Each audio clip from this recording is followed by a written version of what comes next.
Hi friends, welcome to our channel. இன்றைக்கி நம்ம இந்த வீடியோவில் சூப்பரான மிளகு ரசம் எப்படி செய்யலான்னு பார்க்கலாம். இந்த மழை டைமில் கண்டிப்பாக வீக்லி ஒன்ஸ் வச்சு சாப்பிட்டோன்னா ரொம்ப சூப்பராக இருக்கும். இன்றைக்கி நான் மிக்ஸி ஜாரில் 1.5 ஸ்பூன் அளவுக்கு மிளகு எடுத்திருக்கேன். மீடியமான காரத்தில் பண்ணுறேன், அதனால் 1.5 ஸ்பூன் எடுத்திருக்கேன். இல்லைன்னா 2 ஸ்பூன் அளவுக்கு மிளகு எடுத்துக்கலாம். 1 ஸ்பூன் அளவுக்கு ஜீரகம் எடுத்துக்கலாம். இது கூட கொஞ்சமாக மட்டும் கறி லீவ்ஸும் கொத்தமல்லி இலையும் சேர்த்துக்கலாம். நம்ம ரசம் வச்சதுக்கப்புறமும் நம்ம சேர்ப்போம். இப்போது கொஞ்சம் ஃப்ளேவருக்காக மட்டும் சேர்த்துக்கலாம்.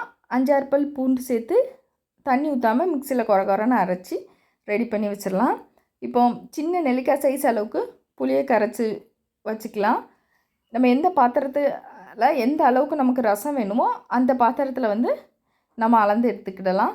இப்போ இது கூட ஒரு தக்காளியை சேர்த்து நல்லா பிசைஞ்சிக்கிடலாம். இப்போ தக்காளி ரசம் பண்ணுறோன்னா சேம் தான். புளியை அளவு கம்மி பண்ணிட்டு தக்காளி இன்னொரு 2 தக்காளி எக்ஸ்ட்ராவே நம்ம சேர்த்துக்கிடலாம். இப்போ எல்லாம் கரைச்சி ரெடியாக இருக்குது.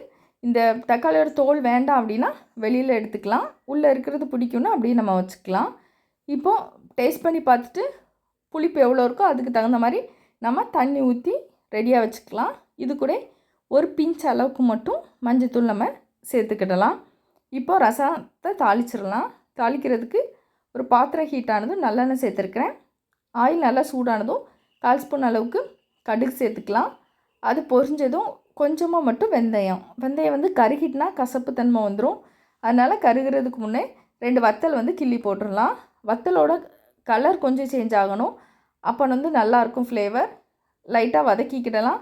கொஞ்சமாக கறி லீவ்ஸ் சேர்த்துருக்கேன். நெக்ஸ்ட்டு நம்ம 1-2 பொடிச்சு வச்சுருக்கோம்ல, அந்த ரசம் மசாலா உள்ளே சேர்த்துடலாம். நல்ல ஒரு வாசனை வரும். இந்த ஆயிலே நம்ம கொஞ்ச நேரம் நம்ம வதக்கிக்கிடலாம். இப்போ நல்லா வதங்கியாச்சு. ஒரு பிஞ்ச் அளவுக்கு பெருங்காயத்தூளும் சேர்த்துருக்குறேன். இனி நம்ம கரைச்சி வச்சுருக்கிற புளி தண்ணியை உள்ளே ஊற்றிடலாம்.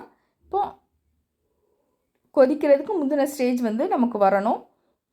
அந்த அளவுக்கு நம்ம வெயிட் பண்ணால் போதும். கொதிச்சிடக்கூடாது. ரசம் நல்லா நுர கட்டி கொதிக்கிறதுக்கு வரும். அந்த டைமில் இதை மாதிரி வரும். இந்த டைமில் நம்ம ஸ்டவ் ஆஃப் பண்ணிவிட்டு நல்லா ஃப்ரெஷ்ஷான மல்லி இலை உள்ளே சேர்த்துற வேண்டியதான். ரசத்துக்கு ஸ்டவ் ஆஃப் பண்ணதுக்கப்புறம் தான் உப்பு சேர்க்கணும், அல்லது கடுத்துரும். ஸோ 1 ஸ்பூன் அளவுக்கு கல் உப்பு சேர்த்து மிக்ஸ் பண்ணி சர்வ் பண்ண வேண்டியதான். ரொம்ப சூப்பராக இருக்கும். நீங்களும் செஞ்சு பாருங்கள்.